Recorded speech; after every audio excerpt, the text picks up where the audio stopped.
Am I overreacting? Wife contacts ex and I intend to ask for divorce. I recently married my longtime girlfriend of 8 years, who I'll call Amy. Important context. While we've been together that whole time, the first 5 years were not exclusive. We did not live together, and for 2 years were 1,200 miles apart, though we made regular visits. When she and I first met, we were both married but in open relationships. My wife, myself, and Amy's husband were required to travel for extremely long periods of time, sometimes years, with minimal opportunities to return home, as we are security contractors. Amy is an ER nurse. 3 months before she and I met, while her husband was home on a 6-month break, she met a local cop and started a relationship with him. We'll call him Chris. He introduced her to some pretty extreme S&M and BDSM, which she found she deeply enjoyed. Unfortunately, it rapidly escalated past anything even remotely healthy and became abusive. This rapidly began to destroy her marriage and family, and despite her husband giving her an ultimatum, she persisted. I was unaware of the abusive and obsessive nature of her relationship with Chris until Amy's husband had told me. I had noticed that Amy was becoming increasingly erratic, but had no explanation. I broke it off with Amy. A month later, she reached out saying she realized how toxic the relationship was, that she had broken up with Chris, blocked him, and if I was interested, would like to start seeing me again. I verified with her husband and then started sleeping with her again. This was still very much a booty call level of relationship at this point. From that point on, over the next 8 years, we would become closer and closer and eventually marry. However, about 4 years ago, she mentions that he had reached out to her over some pictures that she posted, which is unrelated, that they had a good conversation where he asked why she had broken it off with him, and they both had reached some closure. I noted that while I was glad for her, how could he have reached her if she had blocked him? Her reply was that while she blocked his number, she had forgotten to block him on Instagram. I let it go.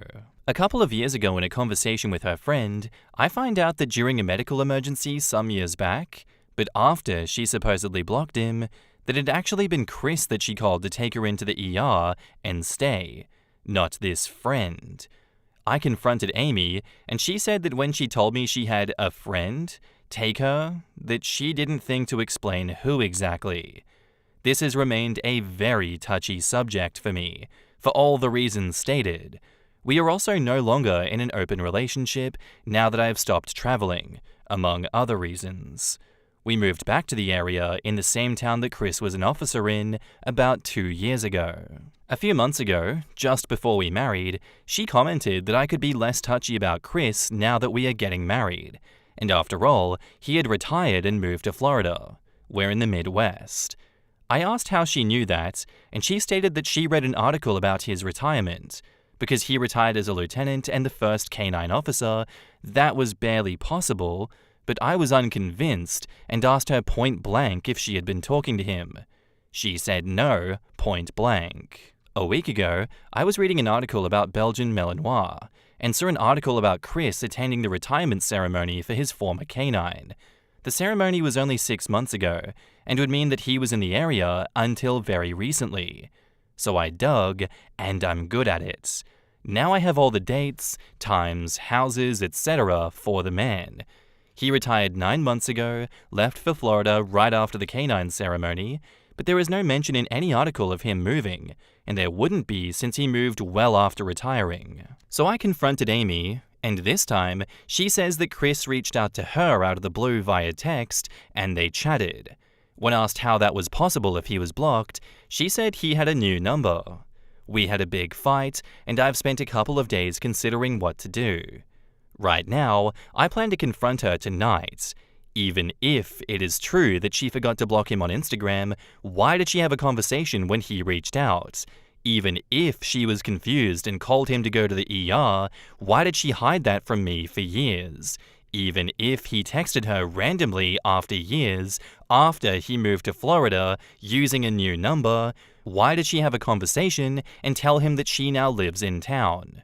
My full intention is to ask for a divorce tonight. Am I overreacting? Edit, for those who've asked for more information, her husband and I are still close. Let's call him Dan. He is still working. The more to the story is that I had a really bad day that left me unable to keep traveling. As soon as I was home full-time and, more to the point, laid up and not earning, my wife divorced me and tried to take the money and the kids. No need for details there, but I wound up with the kids and the money all got burned on attorneys. Amy had always been the one who had to stay home, so she and I started spending a lot of time together doing life things. Dan was glad to have someone he trusted with her and their kids, and despite me being half speed, he felt good having someone around to keep her from tangling with the too bad crowd, including Chris, which should have been a bigger red flag than it was, but I still hadn't come out of that king of the hill mentality. So the change was when I stopped traveling. Amy and I started living together, her husband Dan left permanently, I quote-unquote adopted her kids, and my wife divorced me, lost custody, and kept traveling, though her travels are all stateside. Dan doesn't have, and at this point doesn't want, a romantic relationship with anyone. I'm sure he still has a list for finding relief, but he's allergic to any sort of a permanent situation. While he would never be willing to, and I don't want to, have me adopt his kids, they were 14 male, 10 male, and 8 female when I met them, 18 male, 14 male, and 12 female when I came home for good, and are now 22, 18, and 16, he has given me power of attorney on their behalf, and they call me Dad. So there's that. And yes, I'm sure there are a lot of people who will all judge us for the choices in lifestyle that we've made. But we are all human, and the things required of the people called on to do the things that we do lead to a lot of compromises. We make the decisions we do based on the things that we know at the moment. Hindsight is only useful when you start looking forward again. In the comments, Away Understanding says, "Not overreacting. She's trickle-truthing you. She has no intention of cutting him out of her life and keeps trying to get you to be okay with this. Clearly, you were never going to be okay with them keeping in touch, so walking away is probably for the best. Once you have an open relationship, they never really close." Yeah, I tend to agree with that one as well. It seems as though she's been hiding it for all of these years, and an open relationship especially needs to be based on so much more trust than just a normal monogamous relationship. She doesn't respect it and she can't respect it. OP, really, I urge you to get a divorce. Get that divorce and get the hell out of there. You've had your time with her, you've had your fun, but she's decided that you are not enough, and that's not okay. You should not force yourself to stay in that situation.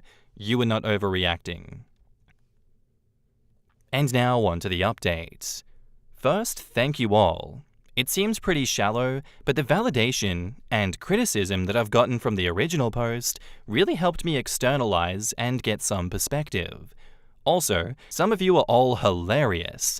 Some of you are compassionate and thoughtful, and others made me appreciate that no matter how stupid I get, somebody will find a way to outdo me. Leading with the headline, I had the conversation. I told her that I am divorcing her. It went as badly as expected. She and Chris have not been physical, but we got to the heart of the reason that she has been in touch with him. I am exhausted, but I feel like I have some clarity of mind and purpose that I have lacked for quite some time. I'll probably feel more chatty tomorrow, but for now, that's what I have. Edit, more coherent update now that I've slept on it. In another reply in the thread below, I have my take on what she told me and her reasons, and I won't repeat it all. And yes, this is my opinion and what I chose to put on here. And I'm sure if she were on here, she would have some reason to explain how none of it is her fault. Thinking about it, the pattern is clear. She even said as much herself, but we don't always hear what we don't want to hear. All of her relationships have come through our professional community in some capacity or another. She's attracted to the men in it and the lifestyle, or at least this version of it. She married Dan because he's exciting and dangerous and mostly absent. She got to have the money, the kids, and exciting husband, near total independence because he was only home maybe 3 or 4 weeks a year, and because of the circumstances, she could also sleep around freely. And so did Dan, to be clear. This was fine until Dan spent an extended period of time at home. There was a lot said there about how unfair and unreasonable it is when one of us comes back home with zero idea of how things work or why, and start acting as if our opinion of what home life should or should not look like needs to be followed. I get that actually. Long story short, she was never and is not now interested in a normal marriage. She wants and enjoys the lifestyle that she had, first with Dan and then with me. It ended with Dan when he came home and tried to play house. It ended with me when I came home long term and tried to do the same thing. For that matter, that's what ended my marriage with my first wife. Me coming home and acting like I owned the place rather than an occasional visitor. Amy did enjoy the more normal life with me, but also wants the old excitement. She wants to have her cake and eat it too. So she reached back out to Chris because she did like what they did until Chris went too far and Dan was about to leave home again, leaving her alone with Chris around. Bonus excitement for her at the time because she got to literally watch me confront Chris at our home and send him away. But things have changed since then, and the new circumstances mean that she can hook up with Chris and do much more extreme things than she does with me, while also having me at the house to keep Chris in check. The only catch is that it's no longer on the up and up, so she and Chris would have to sneak around. Maybe that made it more exciting. Almost works, but I clue in and realize they are in contact and unravel the whole thing before they have an opportunity to act on it. What's more, Chris definitely scratches a sexual itch that Dan and I did/do not. Dan and I are similar in that we can do and enjoy some level of BDSM, but as it escalates, it becomes much too similar to how things we don't want within a million miles of our homes. I'm happy to put the handcuffs on you and hold you down, but once we get to heavy impact play, cutting, or God help me, CNC, the level of nope is so high that it could put me off for weeks. So yeah, Chris is a better lover than I in that regard. And more, alcoholism. I know my short reply last time, while pretty tired, was pretty ugly. Yes, there is truth there, but no, it isn't that simple. I was quoting her, but a lot of what she said was intended to be hurtful. I appreciate the kind questions and comments. I have tried medical marijuana, but it's a terrible fit for me. It made me physically less coordinated, but also made me feel more alert. The combination takes me from a level of hypervigilance that already requires medication, and that I'm slowly improving with CBT, to flat-out dangerous paranoia. So, hard pass. For whatever reason, I have little reaction to local anesthetic, so it's difficult to treat the pain locally. The solution has been stronger meds like opiates. But since I don't have a death wish, nor any desire to inflict a drug-addicted dad on my children, I left those behind completely at the very first opportunity. So now I take a crap ton of ibuprofen. Of course, right? Lidocaine patches. Not particularly effective, but they're better than nothing. Biofreeze, weekly massage therapy, and yes, more nights than not, I wind up drinking at bedtime in order to get to sleep. I've gotten a lot of advice about this over the last few years, and a lot of suggestions. I don't imagine anyone here has a better idea, but please feel free to make a suggestion. I'm 100% open to anything that works without turning me into a monster. In the comments, Impossible Dish says, "What's the reason that she was in touch with him?" OP replies, "She got in touch with him again because I'm boring. When she and I got together, I was exciting, and now I'm a strange version of a stay-at-home dad." My words, not hers, but I'm confident they're a more accurate representation of the truth than all the bullshit she gave me. She married Dan because he was exciting. My assumption, this never came up. She got with Chris when Dan was home because months and months of reality doesn't compare to the image of the man when he is traveling. So she gets with Chris because he's new, dangerous, and exciting. A cop with a thing for BDSM, S&M, and poor judgment about boundaries. That goes well until it doesn't. In the meantime, she finds out I am available. Dan and Amy have known my wife and I professionally for years, and that's extra exciting because of all the reasons. So I'm brought in, and even more exciting because then I deal with the over-aggressive Chris. That works fine for a time, but then Dan gets sick of her shit and stops visiting home more than a week a year or so. She still has enough on the side to keep her occupied, and neither Dan nor I actually require much in terms of time or emotional energy. So other than feeling a bit emotionally lonely, she's fine. Then I got hurt and came home full-time. With my wife away, and then divorcing me, she finds she enjoys having someone actually around, and that's appealing. So we get closer and closer. Eventually we make a go of our blended family, and that's great in its own way, but a work-from-home guy who spends the first couple of hours of the day with a walking stick and the last few hours of the day drinking the pain off is not exciting no matter what he used to do. And that's what she craves. Her words were, more or less, "You don't actually do anything anymore. You just talk about it with people and never leave the house. And you're drunk every night." Chris is still around, but now he can be the exciting side piece that lets her get her itch scratched. But if he gets too far out of hand, she still knows that he can't just show up to the house and stalk her like he would have if or when she was home alone. Exciting guy for the funsies, boring me to keep it from getting out of hand. She never said any of this until last, but despite all of the evidence to the contrary, I'm not stupid, and that's ultimately what was going on in my opinion. Beast Boss Nasty says, "Damn, that was way more brutal than I ever imagined. It's not even necessarily about Chris, other than he's around and exciting. Despite his history, doesn't even have the gumption to seek out fresh new danger. She's gotten lazy in her craft, honestly. You sure hitched your trailer to one defective ass lemon of a wah. This woman has got a deep chasm in her soul that will never be filled. I can't say that you shouldn't have seen it coming considering all the history, but still, brutal, man. Can't say what I really feel beyond that without getting banned." Defective ass lemon of a wah. That's a new phrase, and that one should be a flare. What a dumpster fire, but what an entertaining story. I hope you guys liked that one.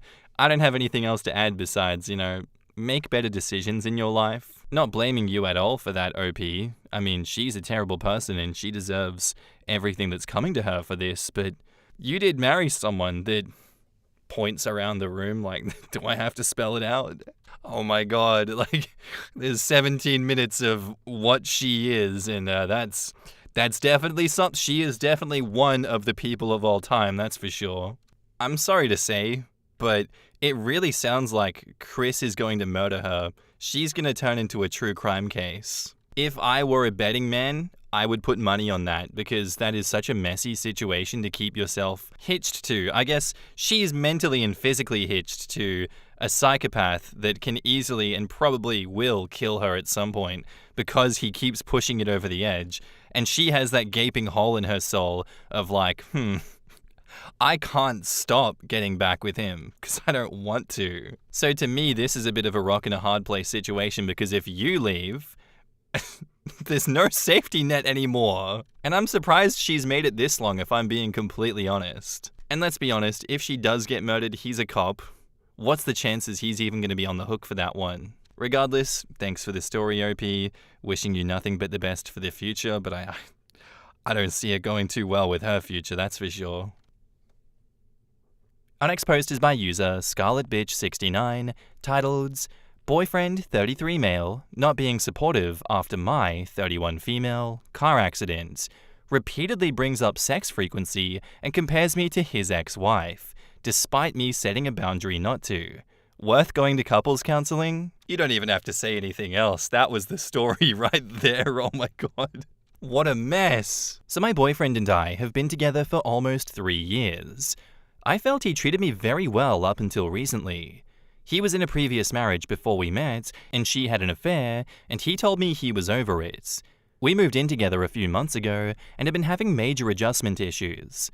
On top of that, about a month ago, I was in a very bad car accident when a truck ran the red and T-boned into me, totaling my car and landing me in the hospital for a bit. I had a concussion, tons of cuts and bruises, and extreme shoulder, neck, and back pain, which is still an issue. My boyfriend was very supportive the first 2 weeks after it happened, and I appreciated it. Then we had a fight one night a couple of weeks ago about me sleeping in the other bedroom since my insomnia had been so bad since the crash. He acted like I was doing it because I wanted space or something, but it was purely because of my insomnia and how difficult it is for me to get comfortable post-accident with the back pain and the fact that he moves a lot in his sleep. I told him that my health was non-negotiable and that he cannot take it personally that I need to focus on my health and rest right now. About a week later, I still had a lot of soreness and pain, but was getting a bit better. So we went out to dinner, and after he asked if we could spend some time in bed together, I hesitated because I wasn't sure if sex was a good idea because of the soreness. He got pouty and closed off like he does sometimes when I reject him. But I still laid with him, and I asked for a massage for my shoulder, hoping maybe I could be up for some sex after a massage. But he said his hand hurt and just went to sleep. In the morning, he wanted to have sex again. But mornings are very hard for me since that's peak soreness, and I tried to explain that, but he wasn't being understanding at all. He went off and said once a week for sex is not enough for him, and that this has been going on even before the accident, and that he feels unloved when I reject him. I explained again that my body is not well, so I'm not going to be up for sex as much at this time, and that generally, I believe sex once a week is average for most working adults. Also, we had sex on a weekly basis after the accident too, so nothing changed and I didn't understand his frustration. I said, "It's not like I stop having sex with you for months at a time." He said something to the effect of, "That's what's going to happen soon anyways." I'm not sure why he'd say that because that has never been the case ever. The only reason I can think he'd believe that is because that is what his ex-wife did to him towards the end of his marriage. After cooling off, we had a long talk, and I told him that things need to change immediately. He needs to be patient when I recover, not get pouty and try to guilt me into sex, and never to compare the trauma that he suffered in his last relationship to me and project it onto our relationship. Especially during a fight and while I'm recovering, as it adds unnecessary pressure and feels like he blames me for things that have nothing to do with our relationship. I set clear and strong boundaries, and I told him before to never compare me to his ex ever again. He apologized and felt bad and said he wanted to do better. And over the next week, he seemed to be putting in more effort. I think there was still some resentment possibly left over because some of the things he did was slightly irritating me, and I just felt very disrespected and misunderstood overall. Then when driving with him, which I had anxiety about due to PTSD from the accident, he ran a stop sign. I had a panic attack and told him he needs to pay more attention. He got upset, and we went back to having tension again. I said that maybe we should get couples counseling because our communication is not healthy, and he agreed. But he was a bit hesitant. I said I would look for a therapist in the morning. This morning we were cuddling, and I had a nightmare about us. So maybe I was feeling a bit distant and sad this morning about it. Maybe he sensed that because he said how anxious he was feeling and how his stomach was hurting this morning. Then he said that he used to have to wake up like this every day in the past. I asked him if he meant during his marriage, because he never shared that I made him feel like that before. He didn't give a straight answer, so I asked him again directly. And he sort of admitted that that's what he meant. I told him that he was breaking my boundary by bringing up how he felt from his past relationship and comparing it to us, which I laid out clearly not even a week ago. Then he tried to gaslight me and say that I was the one that said that it was about his marriage and brought it up. But he then admitted that that's exactly what he was referring to. If he's so certain that I'm going to end up like his ex, who cheated and lied and was manipulative according to him, then why are we even trying? I do not at all treat him like his ex allegedly treated him, yet during arguments, he takes out his past grievance on our relationship. I've lost so much trust in him in the last few weeks, and I'm already in so much pain from my concussion and other accident injuries as well as PTSD symptoms from the crash that I just don't have the mental or emotional energy to handle this right now. Luckily, I'm talking to a therapist finally later, and I am in group therapy to address my driving anxiety and PTSD. I have so many medical bills and job stress on top of everything else. I feel like he takes me for granted, blames me for things his ex did, and doesn't respect me sexually or in terms of boundaries. I was planning to search for couples counselors and work on this with him, but I'm just tired. It's going to be a lot of effort to fix this, and he needs to do a ton of his own work in therapy to resolve resentment from his past. He's had a therapist since the divorce, but obviously he has not worked through this enough. We just moved in together, and I just don't have the physical or mental energy to move out and go through a breakup. I'm just so upset and overwhelmed with everything, and I just don't know what to do at this point. Is it worth going to couples counseling? In the comments, he's clearly and repeatedly show you that he does not care as much about your healing or whether you're hurting or need to rest or you're in pain as much as he cares about his self. Any man pressuring you to have sex with him and acting like a pouty baby when you cannot do so because you've had a catastrophic car accident or in pain is not a decent human being.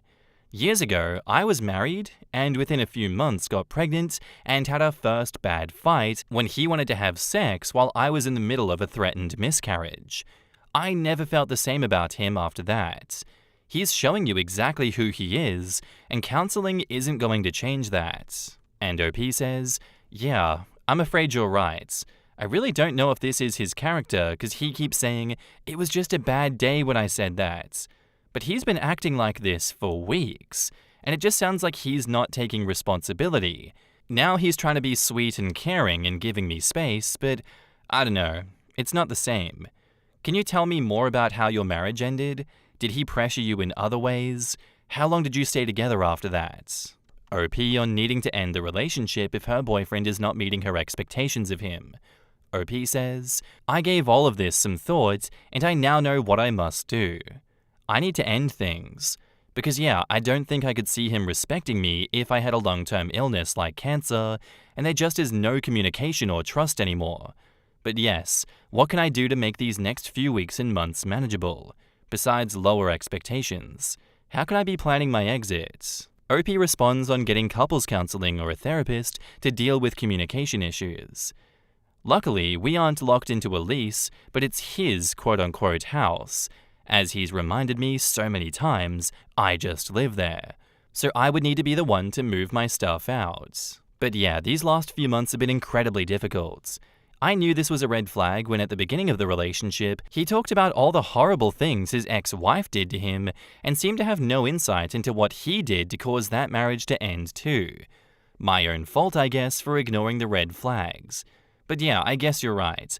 I'm nothing more than a rebound because he didn't want to be alone. Really sucks to come to terms with that, but it is what it is now. But yeah, no moving forward if he doesn't want to put in effort and communicate, despite the fact I've scheduled check-in weekly where he can discuss these things. He admitted that he isn't trying because he's too discouraged that things aren't back to normal, I guess. But he never discusses these things in a calm and mature way. Instead, he brings up his issues with passive-aggressive, rude comments, and at the worst times. Like, I've asked him not to bring these issues up right before bed or before I've eaten, but he doesn't care to not cross that boundary. I feel like I'm putting in so much effort, and I'm just so tired and hurt. We technically have an appointment with a counselor a month from now, even though I've been begging for us to get a counselor for a month already. He's going through his insurance, even though it's going to take too long, and the mental health services with that insurance are awful. The real kicker is that I feel he definitely can afford a therapist out of pocket. He makes 6 figures and 3 times as much as me, and if he really wanted to, he could easily afford it. But he claims he can't afford it right now. He just doesn't care enough, I guess. I'm sorry about the state of your relationship. It's a shame when people in committed relationships won't step up and fix things like they should. But thank you for the advice. I'm not sure how to plan my exit, but I will look into it more. After seeing how little effort and no improvement on communication on his part, I don't think that this can be repaired even if I wanted to make it work. I'm just too tired and frustrated and just don't know if I have it in me to fix this mess. But yes, he apparently has a lot of resentments towards me because he never communicates effectively before things get out of hand. Yesterday, he said, I have a lot of issues in this relationship, and maybe I should share instead of keeping it to myself. Like, duh, I've been begging him to communicate for 3 years, so I don't think it'll change ever. The communication and lack of reassurance about the future was an issue long before the accident, But after the accident, I don't think I can ever get over how he treated me at my most vulnerable. Thanks for the advice, and I'm gonna end it tomorrow. Back up to the post, there is a short update. So I've given this some thought, and after a lot of communication attempts with him, I just don't see things changing. And I believe he may have been showing me the real him. I need to start planning my exits. Any advice? Due to medical bills, I'm broke, and I just started a new job, so I have no time or energy for anything. How can I move out when I don't have the energy to box all of my shit up after finally unboxing all of it? Then I guess I need to find a roommate. I just am still in so much pain and pressure from the crash that it's hard to make moves right now. Please, any advice or kind words about the breakup and the move out. Thank you, Reddit. And now, onto the updates. Oof, the title alone is so painful to read even now, but anyways, so I ended things with my boyfriend. It was very hard for me to come to terms with the fact that he is so extremely selfish and maybe only cared about what I could provide him with this whole relationship. I really didn't want to have to admit this, but it was the truth, and in my time of vulnerability, it was extremely clear. After what happened, I knew I had to walk away. But he really seemed like he wanted to try to fix things, and seemed to feel very remorseful for being so selfish and causing so many issues instead of being there for me after in my recovery. But after only a week or two, it was back to him being very passive-aggressive, refusing to communicate, and thinking I'm not doing enough for him. It was very exhausting, and I knew I was done. He also admitted that he didn't see a future with me, and had too many fears as a result of his past marriage. Not at all a surprise, unfortunately. I'm really pissed that he couldn't figure this out and communicate it before I moved in. But now I'm kinda glad the accident happened, because it made things very clear how unbalanced this relationship has been from the start and was never going to change. I'm embarrassed it took me so long to admit to myself that I knew he didn't want to be a partner in this relationship. When I brought all of this up to end things, he agreed that we should end it, as I deserved someone who can support me and communicate in the ways that I needed. He knows he has a lot of effing work to do in individual therapy, but whether he actually changes or not is not my problem. But if he is this unhealed at his age and has been in therapy a few years already, I don't think there is any hope for him. But again, not my problem. Now I can focus on my healing and recovery and finding someone who can actually be there through thick and thin, sickness and health. I'm glad that I got to see him for who he is sooner rather than later. I'm very mad that he wasted so much of my time and took so much of my effort away from my own healing, but that's what selfish people do, I suppose. At least he could finally be honest with himself and me that he knew this wasn't going anywhere, and he didn't want to put the effort in. He's got a long and probably lonely road ahead of him, I think, and I do too with my healing. But I know that I have the awareness and communication skills to build a relationship I know I deserve. I still have a lot of pain and stress from the accident, and I'm glad that I have the freedom to focus on that. Sad how much my healing was delayed in this insanity, but it is what it is now. He said I can stay in the spare bedroom for as long as I need, and that he wants to help me box and move whatever I need. But my plan is to stay at my parents' house briefly, and then maybe stay with a friend while I look for a more long-term roommate. I am extremely broke with medical bills from the accident, so it'll be some time before I can save some money for my own place, even with a roommate. But I just started a new job, so it is possible. Thank you everyone for being honest and real with me. I didn't want to hear it, but needed to. Now I can heal physically, mentally, and spiritually, while he more than likely will be stuck where he's at with his selfishness and entitlement, probably forever. Thank you again, everyone. Any other encouragement is much appreciated. In the comments, very proud of you. He sounds like he's not boyfriend or marriage material and a complete jerk. I would even question his version of events in regards to his ex-wife and why they broke up. You can be certain that you are not the first one he has done this to, and sadly, won't be the last. OP says, thank you. Yeah, I really am shocked he thought he could be in a long-term relationship with this many selfish issues. But I guess people like that cannot self-reflect. I'm just glad that I saw it before I got any deeper with him. I know that he claims that she had an affair, but if she did, I'm sure it was because he pushed her and pressured her for sex until she had enough. I'd love to sit down and talk with her, but doesn't seem appropriate to reach out to her since we have never met or anything. But yeah, he's likely to move on fast and treat another girl the exact same entitled and demanding way. OP on ending the toxic relationship. Yes, it was very toxic, and it's clear now that he was only in it based on what I could provide and do for him. Yes, the guilt is not so bad at all a few days later, because I realize I don't have much to be guilty for. But yes, enforcing clear boundaries and not ignoring early red flags are a must, and now are going to be essential for me to work on when I start dating again. Which is going to be a very long time anyways, but thank you for the advice and kind words. I appreciate it lots. And yeah, it was a hard decision, but necessary for my own healing and sanity.